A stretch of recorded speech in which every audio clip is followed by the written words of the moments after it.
Use Law Commission meeting for September 21st at 7 p.m. First on our agenda is public comments, which are limited to 15 minutes, 5 minutes per speaker. If you've signed up, We have one person to speak tonight, and it's Harlan Springer.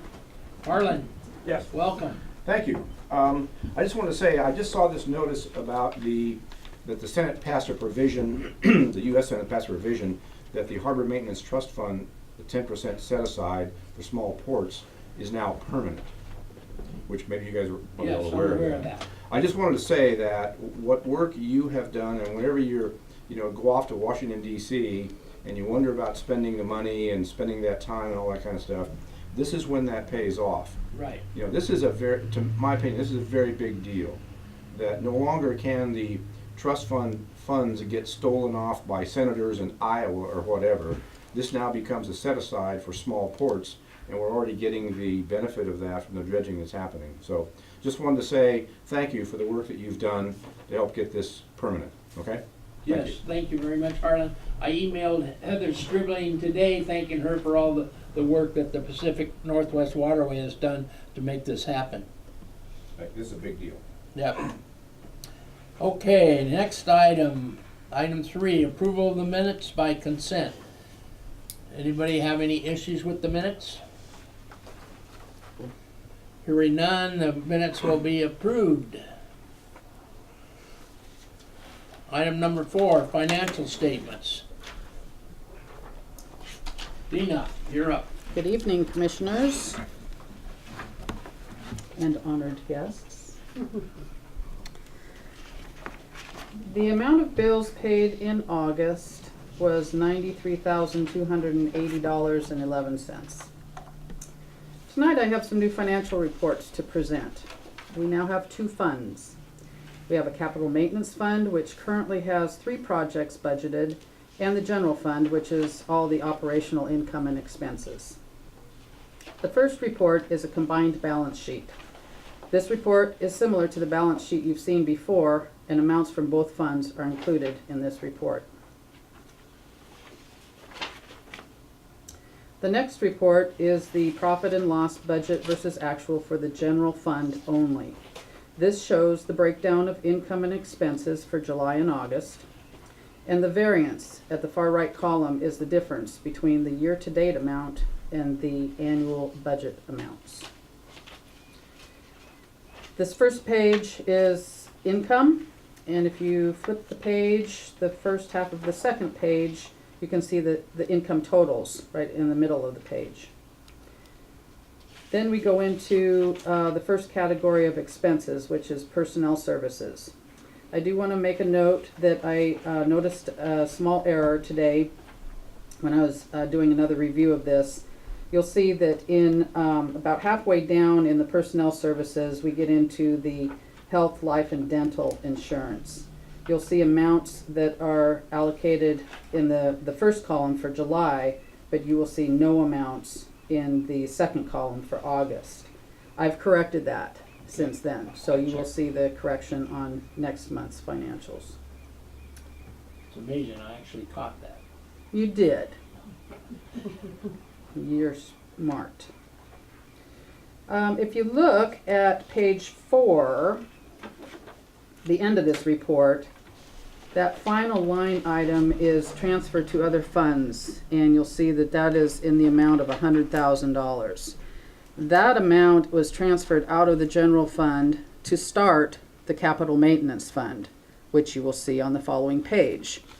That is the profit and loss budget versus actual capital maintenance fund. And that shows the 3 projects we budgeted for this fiscal year for capital outlay. Out of those 3 projects, we've completed the first one, which was the Nopal parking lot reseal and restripe. That was done in July, and it came in under budget, almost $6,000 under budget.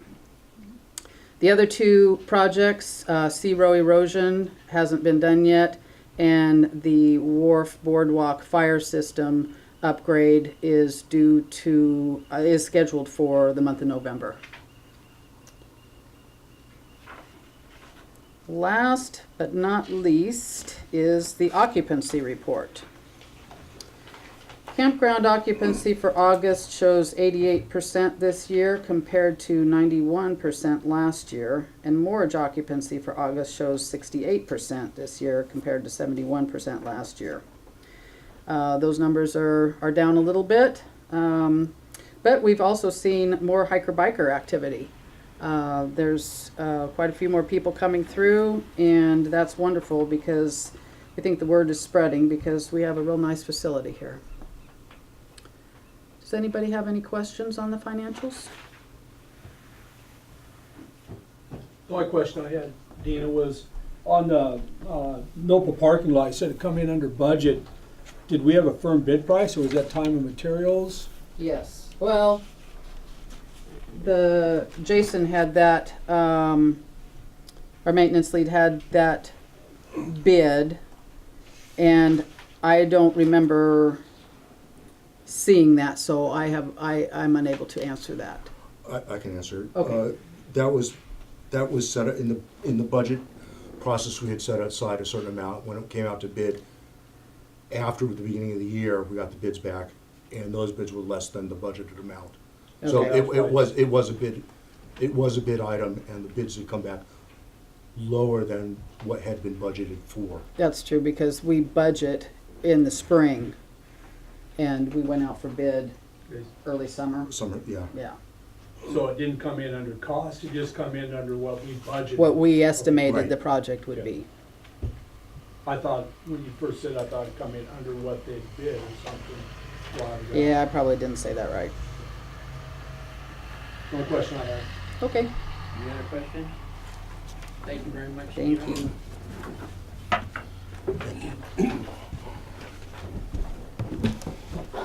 Item number 5, capital asset right. report.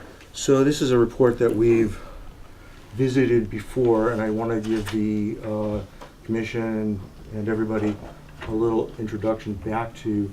We're trying, in this report, we're trying to create a rational, evidence-based method of saving for future replacement and repair of our infrastructure.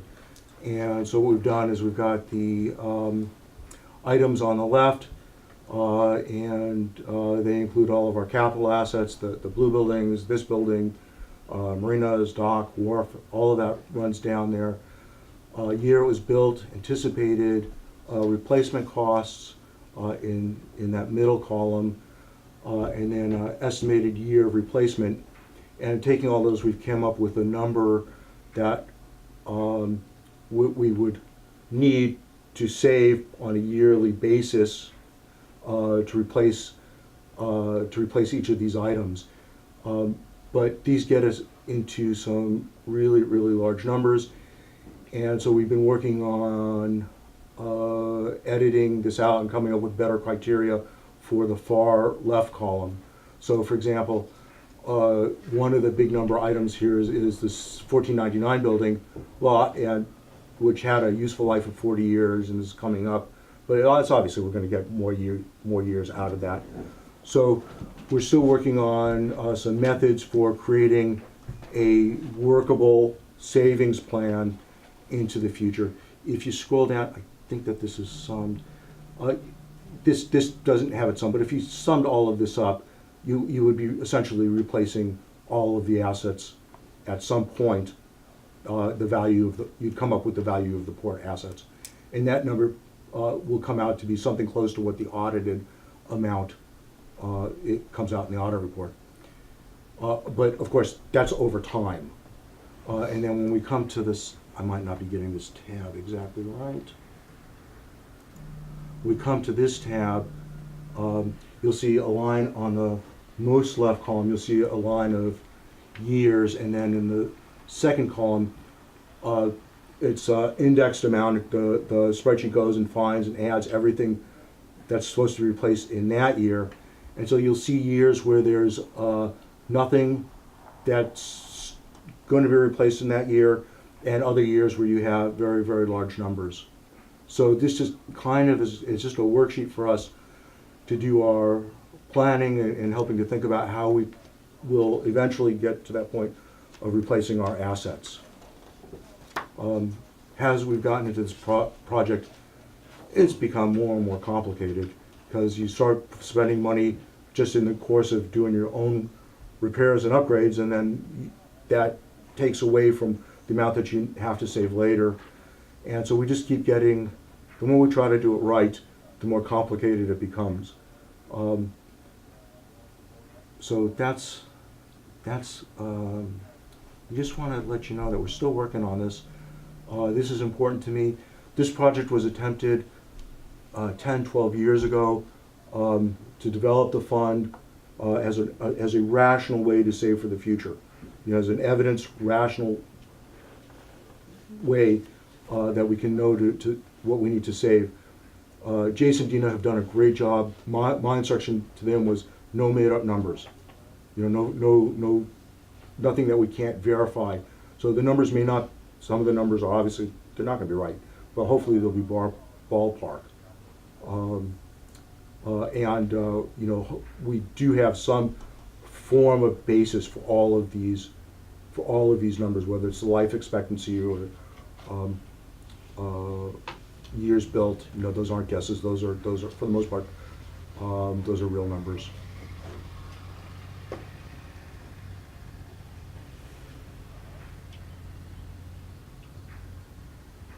Any questions? Questions? Continue searching. We're still working on it. This has taken a little bit of a back place to the ordinance project that we're working on. I'll come back to that later. Right. It's a good winter project. Both of you, yeah, this is a good winter project when things slow down and we have a little bit more staff time available for it. Any questions? Nope. All right. Next up on the, I'm going to steal Commissioner Caputo's thunder a little bit. Next up on the agenda is Kelly Stewart, who's the services lead, and she's going to. We had some discussion at the last commission meeting about how Morge is actually assigned, you'll recall, and she's going to come in and talk about how we assign Morge and what the policies are. So.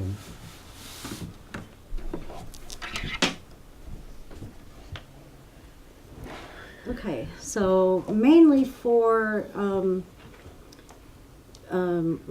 mainly the West Basin. I think that was mainly the question, not necessarily the recreational basin. Jason and I work real close together on, we have commercial boats. We do have some larger recreational boats that won't fit in the recreational basin or the East Basin, and some liveaboards. So when somebody calls me up and says, I want to bring in a 45-foot Tollycraft, first thing I want to know is where are you coming from, so I can call and get, a reference. I'd like to see pictures of the boat. I explained that it would need to have an inspection. It can go to the transient dock. It needs to have an inspection. If it passes inspection, we can do a contract and we can find a spot to put them in. I also asked Jason, I said, this is the size of the boat that's coming in, where would you like to put it? Basically, and I let him know the ones that are available and so on and so forth.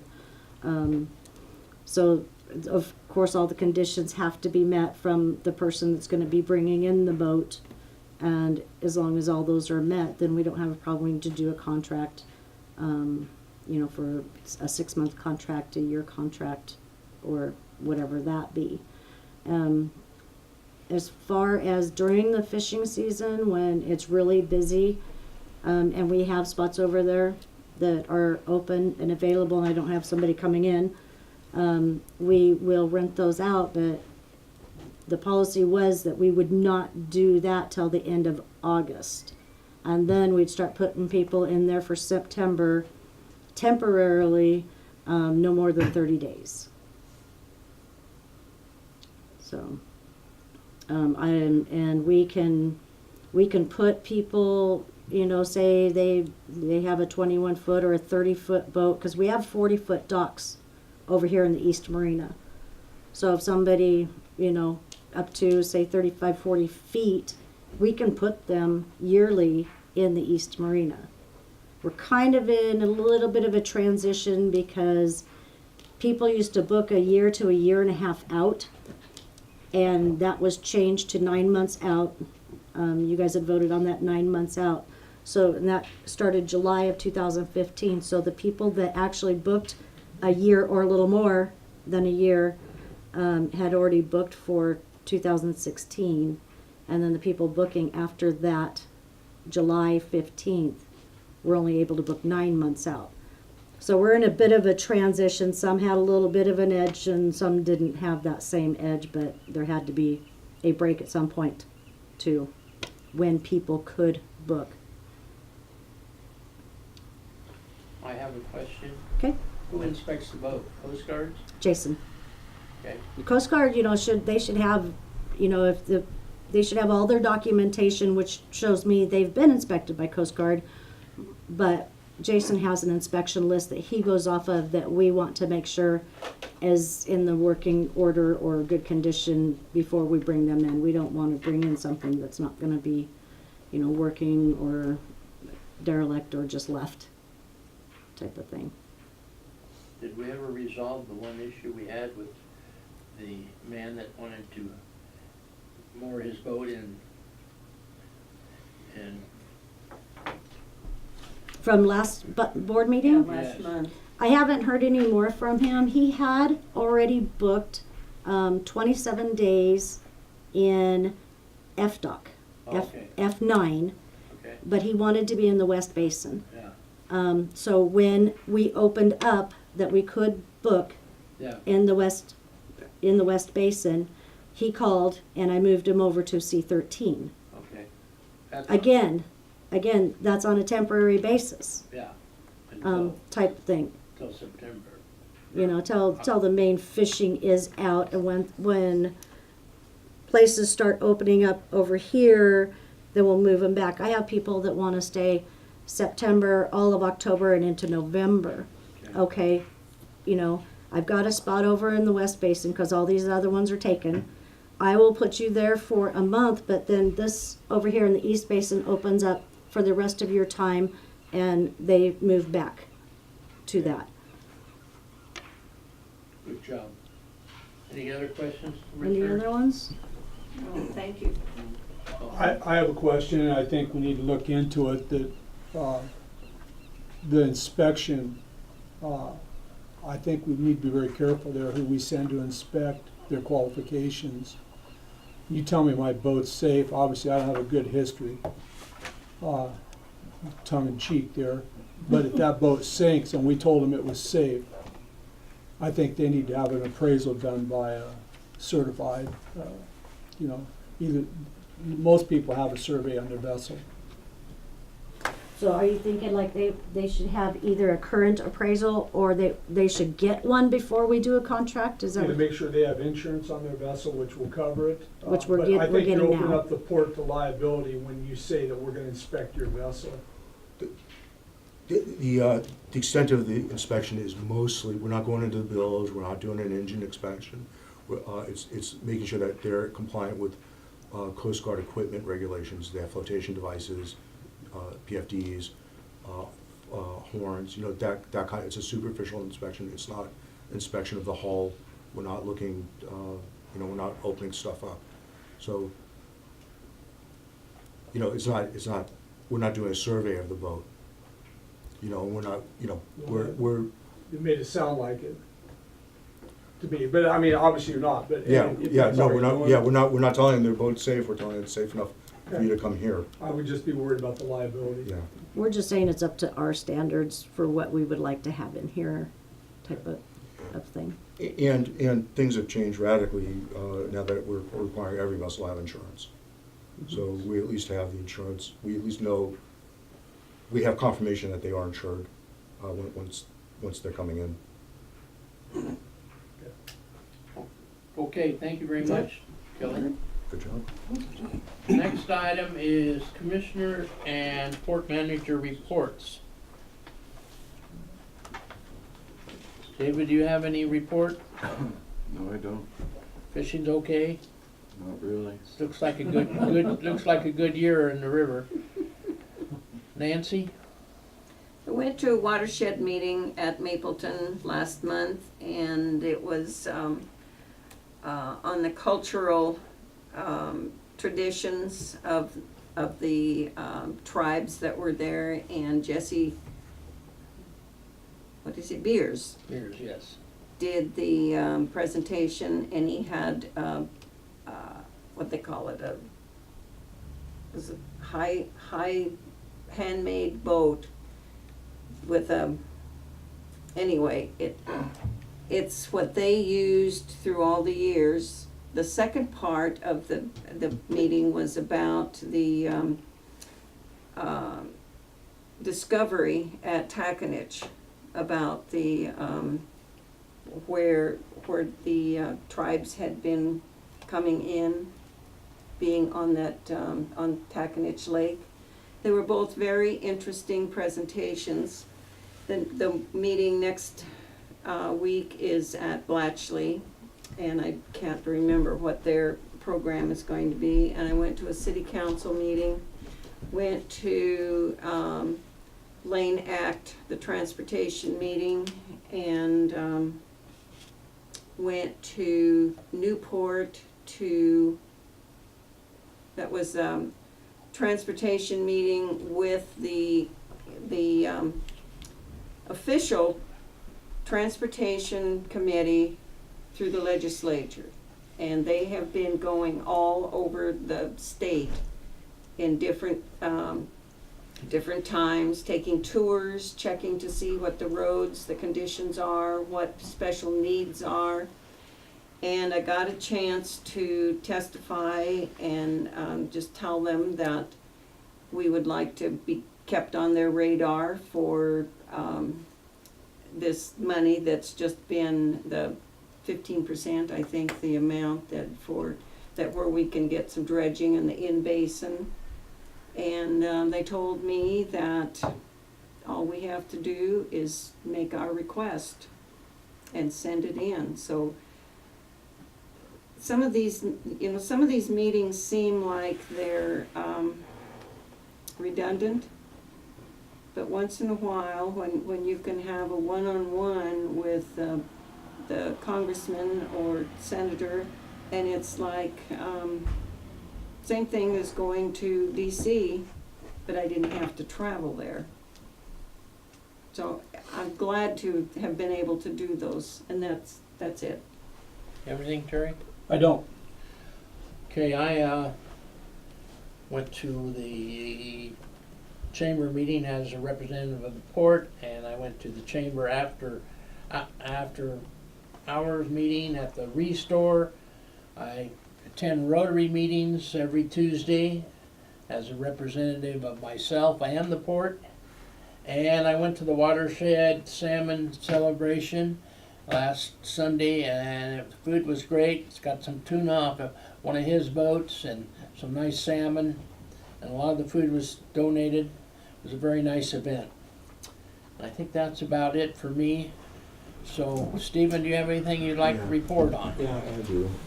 as manager? Yeah. All right. Port staff continues to work on updating the port ordinances. We have a lot of time into this. I know that the commission receives copies weekly of our progress, and I know you're all busy, but if you can at least stay abreast of it, it would be helpful. We'll have some work sessions later in the year. This is going to be a comprehensive rewrite of the ordinances. There's about 6 inches of papers that constitute a mess. They're just a mess right now, and we're going to put things in a unified, logical way for the commission, for the public, for the staff, and it will be an improvement. We'll have if people have questions about what the rules are, they'll be able to find out easily in an organized fashion. So that's taking a lot of effort. We'll look forward to doing some work sessions, both for the public and for the commission a little bit later in the year. We just don't want to catch anybody off guard. We want to keep the commission particularly up to date on what we're doing. So I send you the full PDF of every week's updates. You don't have to please don't go through the whole thing, but if you can just look at the last chapter, you'll stay current with what we're doing. I know everybody's busy, Well, but and it's great if you can do it. highlighted them in red, for some of the changes The, too. the red is not changes, the red is proposed, Okay. office procedures for handling, for enforcing the actual ordinances, the actual statutes. So red is what will become office procedure. And that's still very much in the working stage. We're trying to get the ordinance part right first. It helps to know what's new, so that not having to read that whole thing each time. If you just pick up the last chapter, you'll stay current with what we're doing. So that would be really helpful. All right, Pacific View Property, we hired, as everyone knows, we hired John Brown out of Eugene. They got some signage up. I met with him a couple of weeks ago. They're tracking website reports and broker inquiries into that property. The particular site had 31 views on the broker's proprietary sites, and interestingly, the origins of the views are from all over the States, and actually quite a few from France. So I guess a lot of people from France are looking to relocate to Florence. We have also Alameda, Oregon, Alameda, California, Winston, Oregon. So we don't have any more detailed information, but that's what I've got for Pacific View. The other interesting thing is, right now we are the only property on the coast of this size. So hopefully we can use that as a competitive advantage. Sea-Row repairs, we're still waiting for approval from NOAA and NIMS on the plans that we've got. And I spoke to Jack Aiken, the engineer, yesterday just to confirm that, and they're still there. City of Florence has proposed annexing Don Saxon's property east of us. And there's a hearing on that September 27th. I met with John Scott. I actually spoke with John Scott a couple days ago about whether or not that annexation would affect the port's interests at all. And I couldn't think of any impact that would have on port property. John also likewise, we tried to consider every angle. And likewise, we couldn't see any reason to comment or oppose the annexation of the city east of Miller's Acre on Highway 126. Are they including Miller Acre in the No, annexation? they're not. So it's gonna be an island annexation, It's or whatever gonna they be an wanna island. call it? Ron, Is that so they I've got can the put- map. I've got the map here. Is that for sewer and water to get? Yeah, eventually, yeah. And it will generate additional tax revenue. for Where's the Miller city. Acre at? I can show you. I think this is Miller Acre here, I think. Miller Acre is Isn't down- this Miller Miller Acre? Acre's down here. Right here. Yeah, Miller's Acres. It's about this spot here. Okay.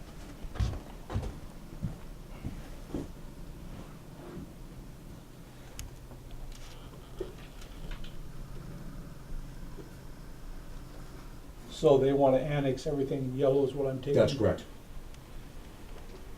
I can't understand why they would skip us. Yeah, they did right there, didn't they? Yeah. Why would they skip our parcel? I don't know. I presume we're already within the city there. I don't know that. No.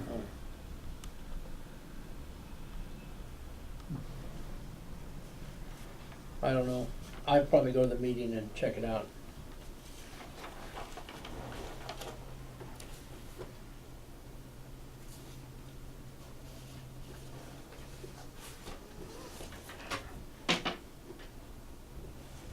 Yeah. Anything else, Stephen? Yeah, a little bit. You will see under item 8, a letter that I wrote to the Corps of Engineers. The Corps has proposed a general maintenance, a regional general permit for dredging, to streamline the dredging process. And the Corps' original proposal stopped at Umpqua. And I'm happy to say that they've reconsidered their opinion and will now include the site you saw as part of the regional general permit. It doesn't have any impact on us now, but going into the future, that should help streamline the permitting process for dredging. So it's not an issue now. It's no benefit, no harm now. But I think next time we need to go out for a permit, it will So help. that's a response to this letter? That's well, that letter and phone calls and I think it's called lobbying, but that's what we did. So yeah, so we're happy to be included in that. And the last, I like to keep the commission updated on what's happening with the LARA, the dredge, and the South Coast Ports Coalition. I'm a little sorry to say that the state and Coos Bay are still working on putting together an IGA. You'll recall that the IGA was at Port of Brookings Harbor, and then the state asked Coos Bay to administer and use and run the dredge. Coos Bay and the state haven't agreed on the IGA yet. They're still not working budgets for the ports that need it. The rates are going to go up significantly because Coos Bay is a union shop for the ports that were scheduled to be dredged. The dredge right now is in Gold Beach, but not in the water, and I'll say is scheduled to get it beginning of November, and they're under a little bit of pressure to get dredged this year due to the bad rains last December. So that's what I've got. The other thing I would also add is that Kelly mentioned that Jason does the vessel inspections. We created a position of harbor master, and Tracy will be taking over that position. Tracy has a lot of really good boat skills and knows boats, and I'm happy to be promoting him up. So I'm happy to answer questions. How's Jason? Yeah, Jason broke his arm. He's on vacation this week. He'll be on at least light duty for a month. Is it a low break or high on the It's shoulder? no, it's wrist and wrist and mid arm. Well, I wish him well. Yeah. So do we. We hope he makes a speedy recovery, but he does not need surgery. It wasn't on the job, was it? No, after hours. Very good. I have one comment. My fishing friends say that the docks have never been cleaner. It's the best that has been in years, so I want to give kudos to the maintenance crew for, I know you're short-handed and they've still got good reports. Well, I'm happy to hear that. We've also, I don't think this actually makes it up, but we've actually been engaging in bird remediation techniques to annoy the birds and keep them off the docks, and it seems to be working a little bit. I see. Yeah. So hopefully we'll cut down on the Okay, amount of droppings. thank you. Do we have any other port news from around Oregon? No, just the letter that's in there. Okay. Okay, at this time, I'm going to open the meeting again to public comment, if anybody would like to comment on any of the items that we talked about during our meeting.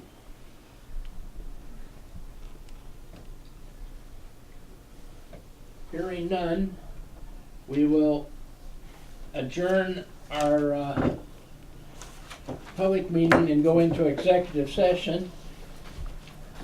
The Port Commission will enter into executive session per ORS 192.660 to discuss real property transactions. Representatives of the news media and designated individuals will be allowed to attend this session.